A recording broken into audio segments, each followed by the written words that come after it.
porque aqui em Tabuão a cultura não para. Fala galera, aqui é Max Raimundo, professor de teatro da Secretaria de Cultura e Turismo de Taboão da Serra, e a gente volta aqui com mais um vídeo sobre a nossa peregrinação pelo teatro, sobre a história do teatro. A gente passou por vários momentos específicos do final do século XIX, começo do século XX. Acabamos de terminar no outro vídeo as vanguardas, né, o surrealismo, falamos no geral sobre futurismo, surrealismo, expressionismo. Ainda tem outras vanguardas como o dadaísmo, outros movimentos do início do século XX. E tudo isso sempre dentro de um contexto histórico, social e etc. Bem, hoje eu queria falar um pouco de uma figura chamada Max Reinhardt nesse vídeo. Então, como a gente viu nos vídeos passados, caminhando pela história aí do teatro, a gente tem uma época ali forte de dramaturgos como Tchekhov, Ibsen, etc, etc, etc. Depois você tem uma força ali dos grandes encenadores, os grandes diretores de teatro, o Stanislavski e o Max Reinhardt, por exemplo, seriam desses. E o Max diz o seguinte dele mesmo, que ele seria um mediador entre o sonho e a realidade. Isso é interessante porque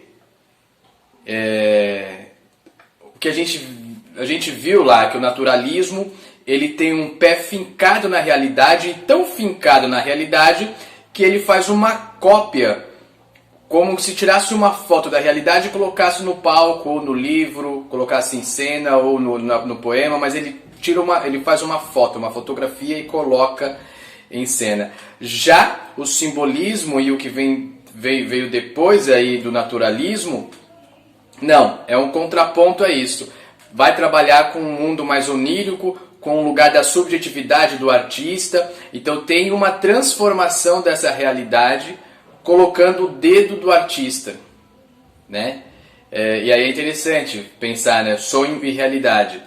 E quando Marx fala que está entre o sonho e realidade, você tem essas duas escolas, por exemplo, ali, né? O naturalismo pegando a realidade, fazendo uma cópia, e o surrealismo também trabalhando com essa coisa do sonho e do onírico, né? Enfim, a gente viu que com o avanço das forças produtivas, com o avanço da tecnologia, com o avanço das forças produtivas, com o avanço da organização da sociedade, das grandes indústrias, etc., isso tudo influencia no modo de pensar, no modo de viver e no modo de se expressar, que são os modos artísticos, que é a arte e especificamente nesse caso o teatro. Então novas tecnologias estão surgindo e surgiram nesse momento. Uma delas que deu uma revolucionada ali é o palco giratório, que surge em 1896. Outra coisa, a gente já viu, né, que a luz, assim como o dramaturgo, o diretor, os grandes cenários, a luz também tem um papel importantíssimo nesse processo. E tem uma evolução de como utilizar e do desenvolvimento dessa tecnologia em cena. Então, além do palco giratório, que é esse novo aparato tecnológico do teatro, você tem o ciclorama, que é uma iluminação multicolorida, um horizonte em cúpula e o uso de projetores de efeitos, né? Então você tem um avanço aí da tecnologia e usando toda essa tecnologia em prol da cena. Max, ele supervisionou uma reforma de um teatro lá em Berlim, em 1905. E o principal nesse teatro, que ele mais queria, que eles mais trabalharam, era exatamente essa onda do palco giratório. Palco que gira, né? E quem era? Da onde veio o Max Reinhardt? Vamos ler Mais uma parte da história mundial do teatro. Aqui. Quem é esse cara? Max Reinhardt chegou a Berlim por Viena, Bratislava e Salzburgo, onde Otto Brahm o viu no papel de Franz Mohr e o convidou para o Deutsche Theater. Ali ele estreou juntamente com Joseph Kainz, Agnes Sormann e Albert Bassermann. Mas o naturalismo frio, a realidade fria, objetivo e invariável do protestante Otto Brahm, que a gente já viu em outro vídeo, não poderia satisfazer Reinhardt a longo prazo. Ele queria transformar as coisas, procurava as outras possibilidades mais luxuriantes, mais enfeitiçadoras do teatro, a realidade mais elevada e sensual em vez de sua cópia profanada. Bem, então esse é o Max, de onde ele veio. O trampolim dele foi o cabaré literário Som e Fumaça, que em 1901 apresentava algumas esquetes, várias esquetes, e depois começou a apresentar peças maiores.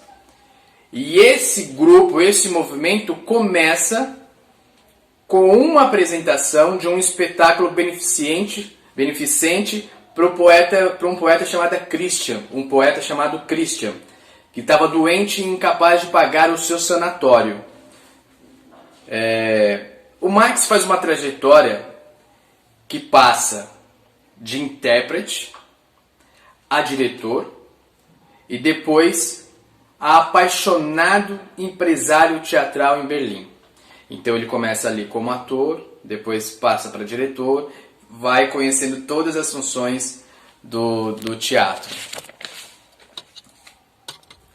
Ele encenou Sonho de uma Noite de Verão várias e várias vezes, mas a que ficou mais famosa foi a encenação que continha árvores de verdade e, é claro, o palco giratório.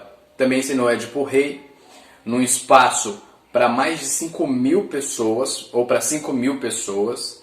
Era um espetáculo feito mesmo para massa, lembrando os festivais gregos, aquelas coisas que aconteciam lá atrás, lá na Grécia.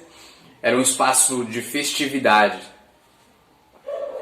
Como cenário, ele usou uma escadaria enorme, assim, atrás do palco giratório.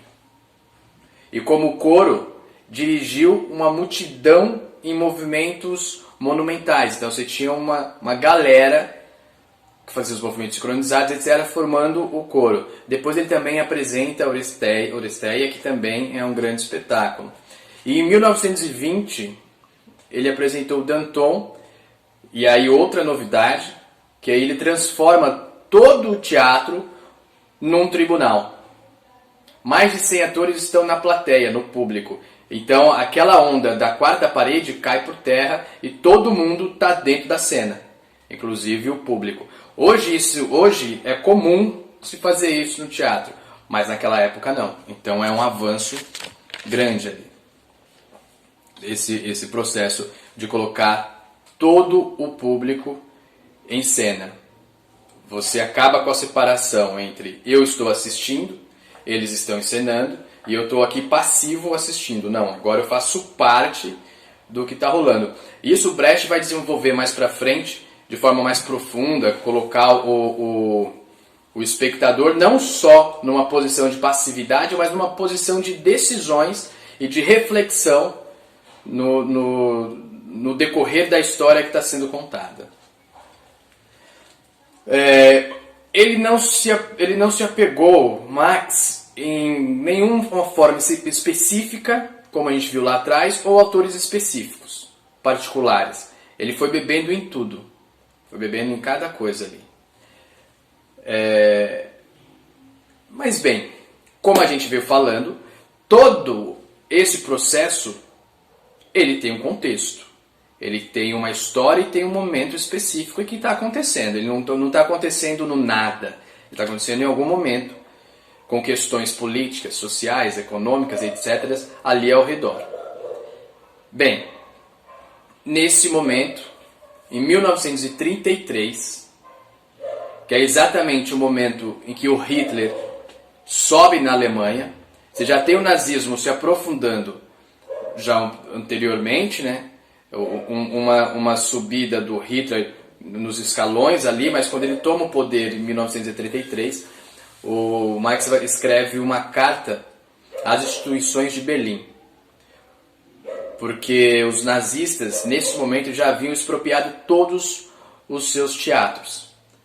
Então ele escreve uma carta a essas instituições desse período nazista.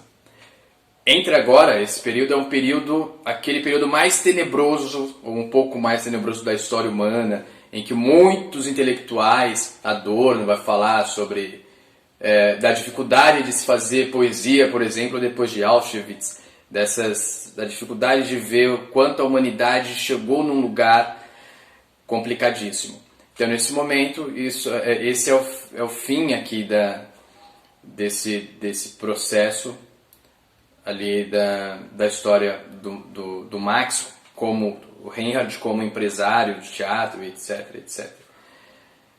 Bem, por enquanto é isso, pessoal. A gente fica por aqui nesse vídeo. E vamos continuar aí nas nossas histórias de teatro. Procurem ficar em casa e até o próximo vídeo. Você não pode ficar fora dessa. Mais cultura em Tabuão.